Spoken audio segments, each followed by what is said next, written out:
Hi everybody, it's Tristan from World English School, and I got the wrong view here. Hello. All right, today I want to read two chapters from Charlie and the Chocolate Factory, Chapter 9 and Chapter 10.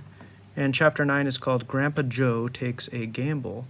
And right now we know that Charlie does not have a golden ticket, and that 4 out of 5 of the golden tickets were found, and that there's one more left. So let's see what happens here. All right, Chapter 9, Grandpa Joe Takes a Gamble.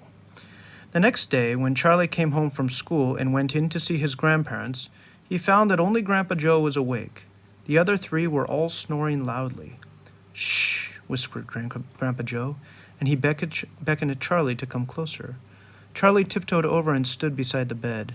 The old man gave Charlie a sly grin, and he started rummaging under his pillow with one hand. And when the hand came out again, there was an ancient leather purse clutched in the fingers. Under cover of the bedclothes, the old man opened the purse and tipped it upside down.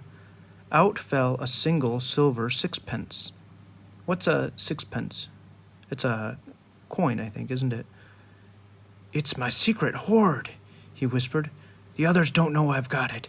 And now you and I are going to have one more fling at finding that last ticket.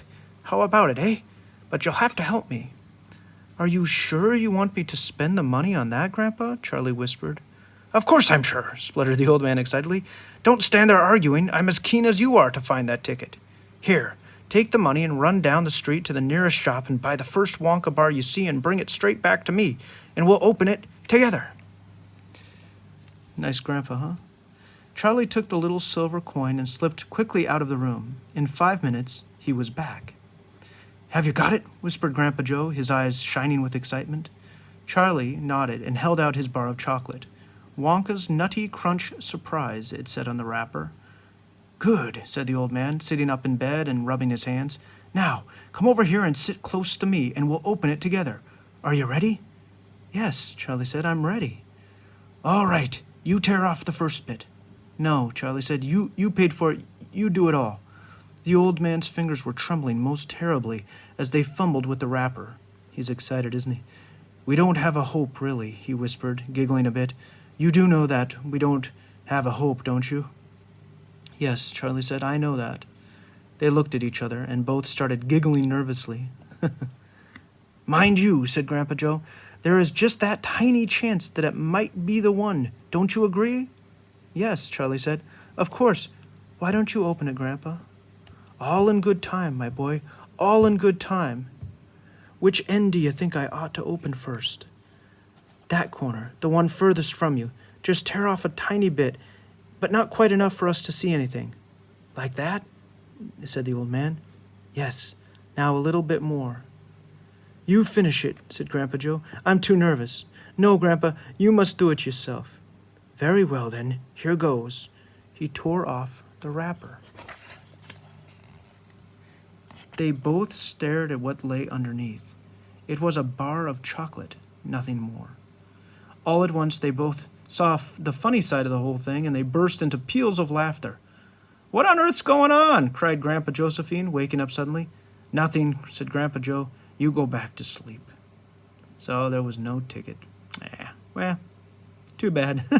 Not a high chance, like Grandpa Joe said. All right, we're going to read one more chapter. Chapter 10, The Family Begins to Starve. During the next 2 weeks, the weather turned very cold. First came the snow. It began very suddenly one morning, just as Charlie Bucket was getting dressed for school. Standing by the window, he saw the huge flakes drifting slowly down out of the ice sky that was the color of steel. Do you see this word right here, color? In American English, it's spelled with no U. This word here, color. But in British English, there's a U. Isn't that interesting? By evening, it lay 4 feet deep around the tiny house, and Mr. Bucket had to dig a path from the front door to the road. After the snow, there came a freezing gale that blew for days and days without stopping. And oh, how bitter cold it was! Everything that Charlie touched seemed to be made of ice, and each time he stepped outside the door, the wind was like a knife on his cheek.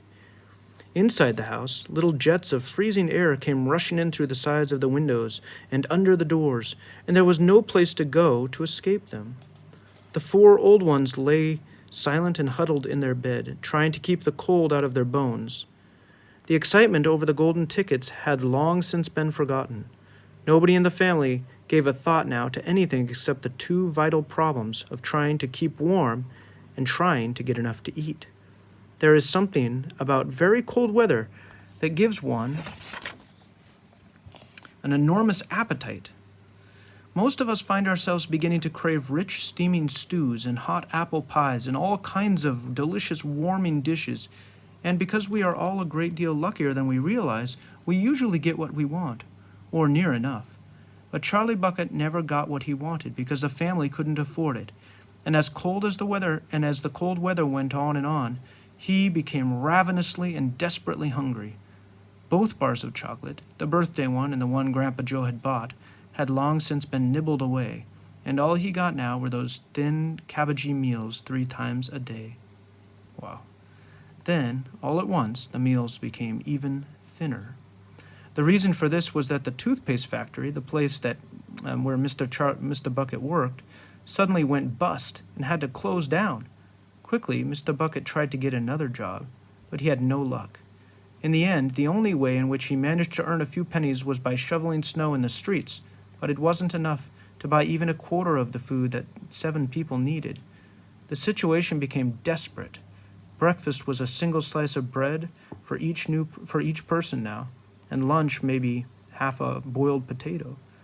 Slowly but surely, everyone in the house began to starve.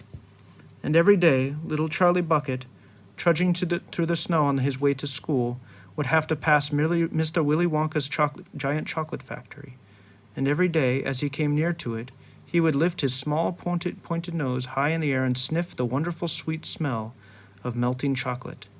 Sometimes he would stand motionless outside the gates for several minutes on end, taking deep swallowing breaths, as though he were trying to eat the smell itself.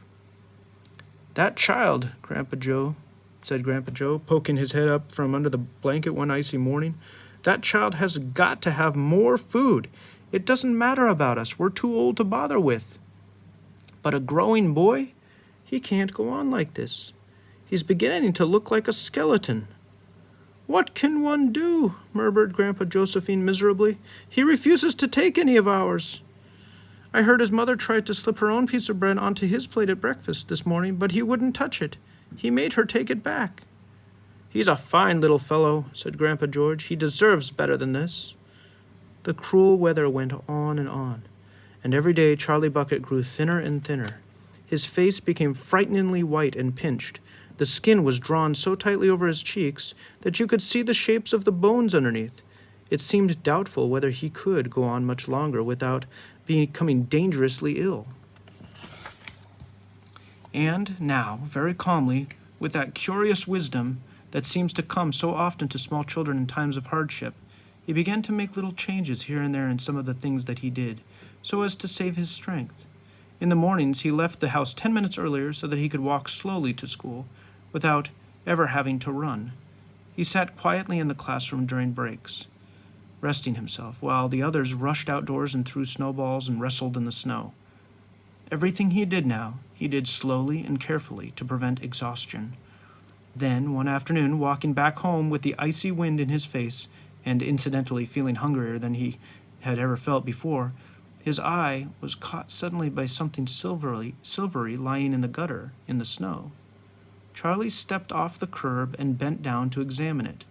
Part of it was buried under the snow, but he saw at once what it was. It was a 50-pence piece. 50 pence is a lot of money for him. Quickly, he looked around him.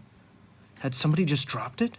No, that was impossible because of the way that part of it was buried. Several people went hurrying past him on the pavement, their chins sunk deep in the collars of their coats, their feet crunching in the snow. None of them was searching for any money. None of them was taking the slightest notice of the small boy crouching in the gutter. Then was it his, this 50-cent piece? 50 pence? Could he have it? Carefully, Charlie pulled it out from under the snow. It was damp and dirty, but otherwise perfect. A whole 50 pence! He held it tightly between his shivering fingers, gazing down at it. It meant one thing to him at that moment, and only one thing. It meant food. Automatically, Charlie turned and began moving towards the nearest shop. It was only 10 paces away. It was a newspaper and stationery shop, the kind that sells almost everything, including sweets and cigars. And what he would do, he whispered quickly to himself, he would buy one luscious bar of chocolate and eat it all up, every bit of it, right there and then. And the rest of the money he would take straight back home and give it to his mother. And that is the end of that chapter. So, in the next installment, we'll do the next chapter. Hope you enjoyed it. Thanks for watching. Bye-bye.